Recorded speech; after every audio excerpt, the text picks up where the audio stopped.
E aí, rapaziada do 7º ano, mais uma vez aqui, professor Francisco, né? Para a gente trabalhar mais um assunto do nosso conteúdo aí. E vamos ver o que temos para hoje aqui. O nosso assunto de hoje são capuchos, carmelita, mercedários e jesuítas, as ordens religiosas na Amazônia. Tá bom? Vamos avançar aqui que o nosso vídeo vai ser um pouco longo hoje, tá? Olha só. Como já vi, muitas pessoas foram importantes para o processo de ocupação da região amazônica, isso é fato, né? Durante o século XVII, boa parte do século XVIII, a metrópole portuguesa não tinha recurso nem pessoas suficientes para realizar a ocupação do extenso território amazônico, tá bom? Então, uma das alternativas para solucionar o problema foi permitir que as ordens religiosas, deixa eu localizar aqui, se instalassem na colônia, tá? Elas ajudariam na catequização dos indígenas, seria um dos papéis dos religiosos aqui na nossa região, tá? Também ajudavam no processo de ocupação e de geração de riquezas, tá bom? Vamos aqui. Vamos saber como isso aconteceu? Vamos aqui, olha só. Para a Amazônia vieram os missionários de diferentes ordens religiosas. Isso é fato, já foi conversado agora há pouco. Os primeiros, Os primeiros a chegarem pertenciam à ordem dos capuchos, tá? Do ano de 1617. Depois chegaram os carmelitas, os mercedários e os jesuítas. Esses religiosos tinham como principal missão converter os povos indígenas em cristão. Tá. Os missionários procuraram convencer os indígenas a deixarem suas aldeias e se transferirem para os aldeamentos, tá? Eles,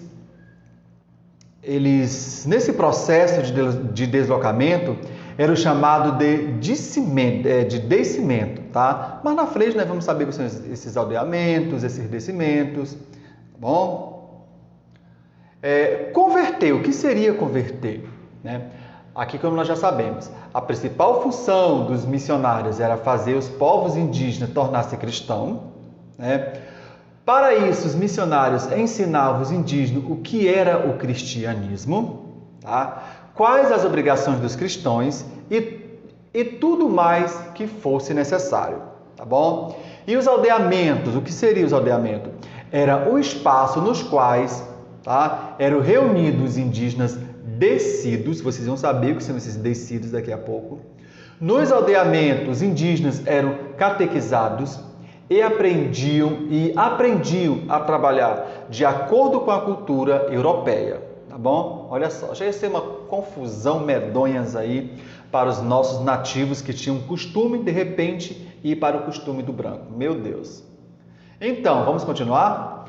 Os principais aldeamentos eram, olha só, Vigia, tá? Que foi uma vila criada em 1693, Cametá, que era um aldeamento dos frades, da província de Santo Antônio, criado em 1635. Vamos ver o aldeamento aqui. Cadê? Barcarena, que foi no século XVIII. Os jesuítas organizaram um aldeamento para catequizar os índios aruás, tá? E um dos também aqui é o de Monte Alegre. Sempre falo de Monte Alegre aqui nos nossos vídeos, Os padres capuchos da Piedade organizaram um aldeamento para catequizar os índios gurupatubas, tá bom? Esses eram os principais aldeamentos aqui. Vamos aqui avançar. E os descimentos, agora vem aqui, rapaz, o que eram os descentos, Era como se chamava os deslocamentos feitos pelos indígenas de suas próprias aldeias, tá bom? Para as áreas controladas pelos colonizadores. E agora, quem eram os carmelitas? Os principais carmelitas chegaram a Belém, tá? Em 1627, sabemos que já eram religiosos, Esses missionários administraram todos os aldeamentos indígenas dos Solimões a partir do século XVIII. quando os portugueses expulsaram os espanhóis da região, tá? Administraram também os aldeamentos do Rio Negro, né? e Branco.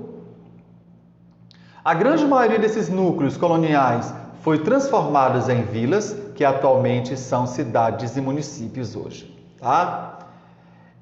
Os mercedários, tá?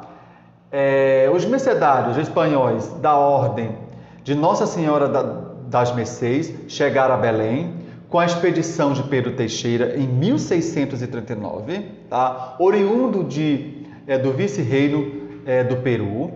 Administraram aos poucos aldeamentos no alto do Amazonas, tá? Mas atuaram principalmente na porção territorial que compreende o rio Urubu até o baixo do rio Negro. Tá? Isso aqui na nossa região amazônica. Vamos aqui. Então, e os jesuítas? Né? Antes mesmo de ser iniciada a colonização da Amazônia, os jesuítas já tinham se apresentado na parte do norte da América Portuguesa. Tá? Em 1607, estiveram na Serra do Ibiapaba, no Ceará, sob liderança de Pedro Luiz Figueira. Tá? Outros chegaram em São Luís, no Maranhão, nos anos de 1615 a 1622. Em 1636 e 1646 chegaram a Belém, tá? Mas suas obras missionárias, priormente ditas, iniciam-se com a chegada do padre Antônio Vieira, tá? Na Amazônia. Seria interessante que os senhores verificassem quem foi padre Antônio Vieira, tá? Em 1653, tá? Essa obra passou por várias fases, perdurou até 1759, quando foram expulsos definitivamente da Amazônia e de todos os domínios portugueses. Tá? Vamos aqui avançar. Então, no tempo do padre Vieira, os jesuítas defenderam veemente a liberdade dos índios, tá? O que lhe custou duas expulsões da região em 1661 e 1684. Então, Antônio Vieira era um dos defensores mesmo dos nossos nativos. Tá? Esses atos foram liderados por colonos leigos, né? Descontentes com a política indígenas que praticavam. Tá? Olha só, ele não era satisfeito com o que acontecia com os nossos nativos. Então, aí eis o motivo dessas revoltas aí que acontecia.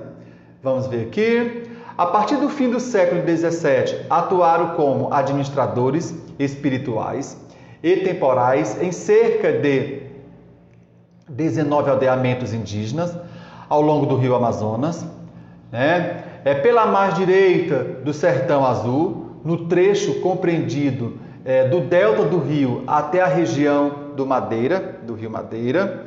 Tá bom? Ou seja, ele teve um grande trabalho aqui. Tá aqui uma foto aqui do rapaz aqui, Padre Antônio Vieira.